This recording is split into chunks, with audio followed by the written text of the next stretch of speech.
A very good evening to all of you. In today's class, I am going to explain cloze test from Objective General English by Dr. R.S. Agrawal, and it is set 4 and passage 2. So let's start now, and a very new batch I am going to just start. You can see it, and its fee is 899 और बहुत ही बढ़िया batch होगा सभी students के लिए जो competitive English की तैयारी कर रहे हैं या करने वाले हैं। इस बैच में detailed grammar each and every topic को मैं पढ़ाऊंगा, हर एक टॉपिक को डिटेल में पढ़ाऊंगा। यह बैच उन सभी के लिए इम्पॉर्टेंट होगा जो डिफेंस, एसएससी और बैंकिंग की तैयारी कर रहे हैं या करने वाले हैं। Okay, let's start now. Begin with a strong dash, keen desire to the object which you want to achieve. Passage का पहला लाइन, यह पैसेज स्टूडेंट्स के लिए काफ़ी महत्वपूर्ण है या उन सभी लोगों के लिए जिनके जीवन का कोई लक्ष्य है, जो कोई चीज़ अचीव करना चाहते हैं। बताया जा रहा है कि begin with a strong dash, keen desire to the object which you want to achieve. यदि किसी वस्तु को, यहाँ ऑब्जेक्ट का अर्थ वस्तु होगा, यदि किसी वस्तु को आप प्राप्त करने की चाहत रखते हैं तो वो चाहत आपकी कीन होनी चाहिए, यानी उसमें उत्सुकता होनी चाहिए, उत्कंठा होनी चाहिए। और आप शुरू कैसे करें, एडवाइज किया जा रहा है begin with a strong dash. अब करना क्या है, तो किसी ऑब्जेक्ट को अचीव करना है, प्राप्त करना है। तो स्ट्रॉन्ग कॉमा है, यानी इस डिजायर को स्पेसिफाई करने के लिए, इस डिज़ायर को मॉडिफाई करने के लिए, क्वालिफाई करने के लिए एडजेक्टिव यूज किया गया। एक स्ट्रॉन्ग है, यहाँ भी कॉमा होगा, उसके बाद कीन है, तो बीच में भी एडजेक्टिव ही चाहिए। डिज़ायर कैसा होना चाहिए, परसिस्टेंट होना चाहिए, कंसिस्टेंट होना चाहिए, रेसिस्टेंट होना चाहिए और कंटिन्यूअस होना चाहिए। परसिस्टेंट मीन्स होता है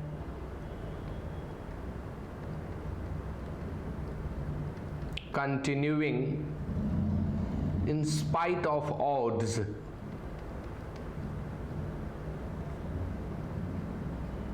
विषम परिस्थितियों के बावजूद किसी कार्य को जारी रखना परसिस्ट होता है और उसी का एडजेक्टिव परसिस्टेंट बनता है, लगातार। हिंदी में तो दोनों का अर्थ लगातार होता है, लेकिन दोनों में अंतर होता है। कंसिस्टेंट मीन्स होता है continuing as usual, पहले की ही भांति जारी रखना। कंसिस्टेंट और परसिस्टेंट में अंतर क्या है? कंसिस्टेंट में हम जारी रखते हैं, अगर हम तैयारी कर रहे हैं और एक लेवल की नहीं हो पा रही है फिर भी हम कंटिन्यू है, यानी हम कंसिस्टेंट हैं। परसिस्टेंट है, यानी एक लेवल की तैयारी कर रहे हैं और लाख परेशानियां आ रही हैं, मुसीबतें आ रही हैं, दिक्कतें आ रही हैं, लेकिन हम उन्हें झेलते हुए, उनका सामना करते हुए कायम हैं, यानी हम परसिस्टेंट हैं। तो यहाँ पर बेहतर आंसर परसिस्टेंट होगा। रेसिस्टेंट मीन्स तो प्रतिरोधी होता है, कंटिन्यूअस मीन्स लगातार होता है। बेस्ट आंसर परसिस्टेंट होता है कि परसिस्टेंट कीन डिजायर। कई बार क्या होता है, आप डिजायर तो पाल लेते हैं लेकिन परसिस्ट नहीं करते हैं उसे, आप में परसिस्टेंस नहीं होती है। तो परसिस्टेंस को मेंटेन करना पड़ता है डिजायर को अचीव करने के लिए। If your desire is weak, momentary और डैश। अब देखें इसके अंतर्गत जो शब्द यूज किया गया था, स्ट्रॉन्ग था, कीन था, यानी गुड सेंस का था। लेकिन अब जो शब्द आ रहे हैं वो कमजोर सेंस के सारे शब्द हैं, नेगेटिव सेंस के वर्ड हैं। वीक हो गया यानी कमजोर, मोमेंटरी हो गया यानी क्षणिक, और जब भी दिया जाता है ना तो सिनोनिम को ही जोड़ना होता है। क्लोज टेस्ट के लिए यह बहुत इंपॉर्टेंट ट्रिक है। जब भी और से दिया जाए, यानी आप समझ जाएं कि जो शब्द पहले दिया गया है उसका सिनोनिम देना है। तो मोमेंटरी मीन्स क्षणिक होता है। फ्रूगल मीन्स होता है मितव्ययी, कम खर्च करने वाला। फ्रूगल मीन्स मितव्ययी यानी इकोनॉमिक, थ्रिफ्टी सिनोनिम होगा। इमीडिएट मीन्स शीघ्र होता है। ट्रांजिएंट मीन्स क्षणभंगुर होता है, जो तुरंत समाप्त हो जाए, क्षणभंगुर। इसके लिए शॉर्ट लाइव्ड का भी आप प्रयोग कर सकते हैं। Momentary, transient, short lived, transitory, ये सभी सिनोनिम है। तो मोमेंटरी है और से जोड़ना है यानी ट्रांजिएंट होगा। Your achievements will also be like wise, यदि आपकी चाहत जो है, यदि आपका जो डिजायर है वह कमजोर है, वह क्षणिक है, तो आपकी उपलब्धियां भी उसी तरह की होंगी। छोटी मोटी उपलब्धियां, आप क्षणिक उपलब्धियां प्राप्त करेंगे। And there may be no dash at all, और बिल्कुल ही कोई डैश नहीं होगी।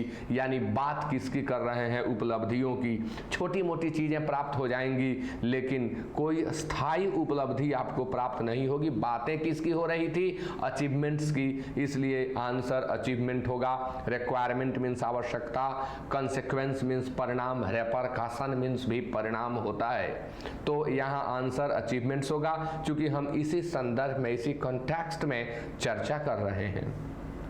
But if you go after your dash with energy, लेकिन यदि आप अपने डैश के पीछे एनर्जी के साथ, डिटर्मिनेशन यानी दृढ़ निश्चय के साथ, परसिस्टेंस आपको बता दिया, दृढ़ रह करके यानी विकट परिस्थिति के बावजूद भी कायम रहते हैं अपने लक्ष्य के प्रति, and ever present dash burning clear cut definite desire, nothing under the sun can keep you from success. Keep one from का अर्थ होगा अलग रखना, यानी यदि आपके अंदर कोई इच्छा जागृत हुई है, किस चीज के लिए? तो किसी ऑब्जेक्ट को प्राप्त करने के लिए। ऑब्जेक्ट मीन्स वस्तु होता है, ऑब्जेक्ट मीन्स उद्देश्य भी होता है, ऑब्जेक्ट का सिनोनिम गोल भी होता है। लेखक यहाँ हमारा टेस्ट करना चाहते हैं, यहाँ इन्होंने ऑब्जेक्ट लाया, यहाँ इन्होंने गोल ला दिया, यानी but if you go after your goal, ये सारी बातें किसकी हो रही है? किसी गोल को अचीव करने की। तो if you go after your goal with energy, यदि आप अपने लक्ष्य के पीछे एनर्जी के साथ, दृढ़ निश्चय के साथ और दृढ़ विश्वास के साथ, निरंतरता के साथ, and ever present dash burning, अब ये सारे एडजेक्टिव यूज किए गए, ये वर्बल एडजेक्टिव आ गया। बर्निंग, बर्निंग वर्बल एडजेक्टिव है। अब इसके पहले भी 5 नंबर में हमें एक ऐसा शब्द देना है जो एडजेक्टिव हो, क्योंकि क्लियर कट भी एडजेक्टिव है, डेफिनिट भी एडजेक्टिव है, और ये सारे किसको क्वालिफाई कर रहे हैं? मॉडिफाई कर रहे हैं। तो इस डिजायर को, यानी एक और एडजेक्टिव चाहिए। बाइटिंग एडजेक्टिव का काम नहीं करता है, और अगर करता भी है तो बाइट मीन्स होता है दांत से काटना, तो इसका कोई यहाँ सेंस नहीं होगा। डिमिनिशिंग, डिमिनिश से बना है, एडजेक्टिव के रूप में यूज करेंगे तो घटता हुआ, कोई मीनिंग नहीं निकलेगा। जी हाँ, नॉइंग और डिकेइंग, डिके मतलब होता है सड़ना, गलना, समाप्त हो जाना। और नौ का कई अर्थों में प्रयोग होते हैं। GNAW, नौ मीन्स सताना होता है, लगातार किसी को सताना।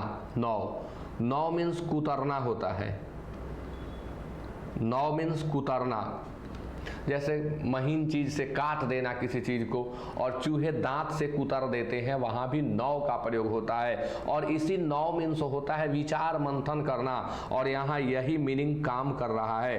मन में किसी चीज को दोहराते रहना, उसके ऊपर जैसे जानवर पागुर करता है, ठीक उस तरह से उसमें लीन रहना, मग्न रहना, ये भी नौ है। तो यहाँ अर्थ यही सूट कर रहा है, विचार मंथन करना, विचार मंथन करना, यानी 5 का आंसर सी होगा। यदि आप अपने डिजायर के प्रति नॉविंग रहते हैं, वो डिजायर बर्निंग है, यानी आपके अंदर वो ज्वलंत है, हमेशा जागृत किए हुए है आपको, तो nothing under the sun can keep you from success, आपको सफलता से कोई दूर नहीं कर सकता। आप सभी को मैं बोलना चाहूँगा, जो लोग यह पैसेज देख रहे हैं, पढ़ रहे हैं, कि आप भी इन चीज़ों को आत्मसात करें, इनक्रॉस करें, एसिमिलेट करें, एब्जॉर्ब करें। आपके अंदर भी अगर कोई डिजायर है तो वह कैसा डिजायर होना चाहिए? तो डेफिनिट होना चाहिए, क्लियर कट, कि मुझे यही अचीव करना है, मुझे यही प्राप्त करना है, ये होना चाहिए। बर्निंग होना चाहिए, आपको अंदर से जागृत रखे, हमेशा आपको वो ज्वलनशील रखे उस चीज के प्रति। ज्वलनशील का अर्थ यहाँ नेगेटिव ना समझ जाएं, यानी वो पॉजिटिव है, आपको जागृत रखेगा। और कैसा हो? तो नॉविंग भी आप रहे उसके प्रति, विचार मंथन, एवर प्रेजेंट, हमेशा आपके दिमाग में वो बना होना चाहिए। उसके लिए आप परसिस्टेंस कायम रखें, आप दृढ़ निश्चय के साथ काम करें, डिटर्मिनेशन के साथ काम करें और ऊर्जा के साथ उसके लिए कार्य करें, तो इन परिस्थितियों में यदि आप आ जाते हैं तो आपको सफलता से कोई दूर नहीं कर सकता। प्रायः लोग कहते हैं कि मैं बहुत मेहनत किया लेकिन सफल नहीं हो पाया, कहीं ना कहीं इनमें से कोई चीज़ कम रह गई होगी। आगे, Remember that only dash the depth of your progress towards success। यहाँ that superfluous है, यहाँ दैट सुपरफ्लूअस है। मैं एक किताब को पढ़ा रहा हूँ, इसमें मुझे लग रहा है दैट की कोई ज़रूरत नहीं है। Remember only dash the depth of your progress toward success. आप हमेशा अपने सफलता के प्रगति के ऊपर ही सोचें और कुछ न सोचें। सफलता की ओर कितना प्रोग्रेस आपने किया, सिर्फ इसी के ऊपर आप सोचें तो दैट की क्या ज़रूरत है। उसी को याद करें, उसी पर विचार करें। दैट यहाँ गलत है। Remember only upon the depth होगा, only upon the depth of your progress। अगला 7, persistence and dogged dash will guarantee success against all dash। यदि आपके अंदर persistence है, निरंतरता के साथ विपरीत परिस्थितियों से जूझते हुए यदि आप कार्य में लगे रहते हैं और आपका डॉग्ड डैश है, तो यह गारंटी कर देता है आपको सफलता मिलेगी, ऐसी गारंटी दे देता है आपको अगेंस्ट ऑल डैश। 8 7 की अपेक्षा ज़्यादा इजी होगा, लेकिन 7 बता दें क्या होगा। परसिस्टेंस नाउन है, तो डॉग्ड के बाद एडजेक्टिव, डॉग शब्द है, डॉग जिसका अर्थ होता है कुत्ता नाउन के रूप में, लेकिन जब यह वर्ब का काम करता है तो डॉग मीन्स होता है पीछा करना।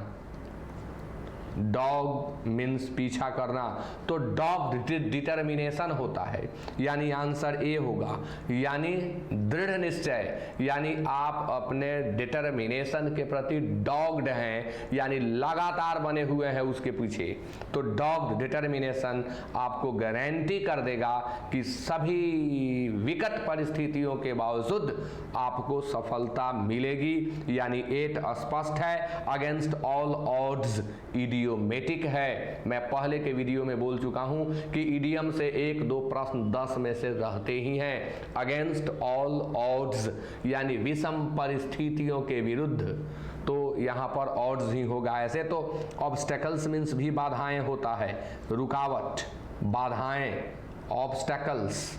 ऑड्स आपको बता दिया, हिंड्रेंसेस रुकावट, बाधाएं, और इम्पेडिमेंट्स बाधाएं सभी सिनोनिम है। ऑब्स्टेकल का सिनोनिम हिंड्रेंस होता है और इम्पेडिमेंट होता है, लेकिन आंसर ऑड्स ही क्यों होगा? क्योंकि फिक्स्ड है कि अगेंस्ट ऑल ऑड्स। अगला 9, नो मैटर, यहां फुल स्टॉप होगा। नो मैटर व्हाट हैपन्स, क्या हो रहा है, क्या होता है, इस पर ध्यान न दो। कीप कूल, शांत रहो, एंड कीप ट्राइंग, लगातार कोशिश करते रहो। ये आप सब पर बिल्कुल लागू होता है, इसे आत्मसात कर लें एकदम। नेवर गिव अप, कभी हार मत मानो। गिव अप का प्रयोग 2 अर्थों में करते हैं, बुरी आदत को छोड़ना और हार मानना। यहाँ हार मानना। नेवर गिव अप, कभी हार मत मानो। The hardest man to beat is the one who will not dash. जो डैश नहीं करता वही तो एक दिन बीट करता है, वही एक दिन पराजित करता है, वही परास्त करता है, वही हार्डेस्ट मैन होता है। यानी कौन? जो डैश नहीं करता, जो डैश नहीं, who will not dash, who will not quit, who will not forgo, who will not leave, who will not shirk. अब देखिए शब्द, क्विट मतलब होता है छोड़ देना, क्विट मतलब छोड़ देना,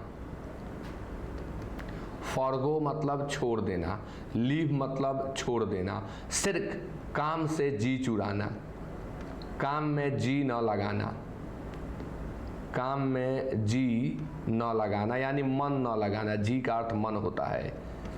काम से जी चुरा लेना, काम में जी न लगाना या जी चुराना, आप दोनों याद करेंगे। शिर्क, इसी से सिरकर बनता है कामचोर, जिसे हम लोग आम बोलचाल में देहचोर कहते हैं। तो लीव मीन्स भी छोड़ देना। अब देखिए, किसी काम में आपका मन नहीं लग रहा हो और तब आप उसे छोड़ दे रहे हैं, वहां फॉरगो का प्रयोग करें। आप किसी चीज के लिए लगातार प्रयास किए, आपको अचीव नहीं हो रहा है, आप परेशान होकर के उसे छोड़ देते हैं, तो वहां क्विट कर जाते हैं, आप क्विट कर जाते हैं, छोड़ो इसे, अब मुझे ये प्राप्त नहीं होगी, छोड़ दो, तो आप उसे क्विट कर देते हैं। और लीव स्कूल, कॉलेज, ऑफिस इत्यादि को छोड़ देने में प्रयोग किया जाता है। यानी यहाँ क्या होगा, बातें हम किसकी किए हैं, तो बातें हम किए हैं कि अपने डिटर्मिनेशन के साथ अपने गोल की ओर लगातार बने रहना है, परसिस्टेंस के साथ बने रहना है, यानी यहाँ क्विट सूट करेगा। 9 का answer A. 10, he will dash the seeming setbacks and ultimately crown himself with success। जो भी कमियां, जो भी खामियां उसके अंदर होंगी, उन कमियों के ऊपर जो कमियां प्रतीयमान है, जो उसके सामने आने वाली हैं, उन पर वो विजय पा लेता है। He will dash, विजय पा लेगा। He will conquer the seeming setbacks and ultimately crown himself with success। यदि इन सारी चीज़ों को आप धारण कर लेते हैं अपने अंदर, तो जो भी बाधाएं, जो भी कमियां, जो भी परेशानियां आपके सामने आने वाली होंगी, उन पर आप विजय पा लेंगे और एक दिन सफलता का मुकुट धारण करेंगे। अंततः आपके ऊपर सफलता रूपी मुकुट होगा, यानी कंक्वेर होगा। ऑक्युपाई मीन्स धारण करना, जैसे हम जहां बैठते हैं उस जगह को हम ऑक्युपाई कर लेते हैं, धारण करना। कंक्वेर मीन्स होता है विजय पाना, जिसका सिनोनिम होगा ओवरकम। इन्वेड मीन्स आक्रमण करना, यानी अटैक होगा। कॉन्फिस्केट मीन्स जब्त करना, यानी सीज होगा। तो कंक्वेर के लिए एग्जैक्ट साइन आपको देना हो तो आप ओवरकम दे सकते हैं, यानी 10 का आंसर बी होगा। तो इसी के साथ आज का यह क्लास समाप्त होता है। Okay, have a nice day to everyone, good night. And आप सभी वीडियो को शेयर जरूर करें, वीडियो को शेयर जरूर करें, सपोर्ट करें, कमेंट करके जरूर बताएं आपको कैसा लगा एक्सप्लेनेशन।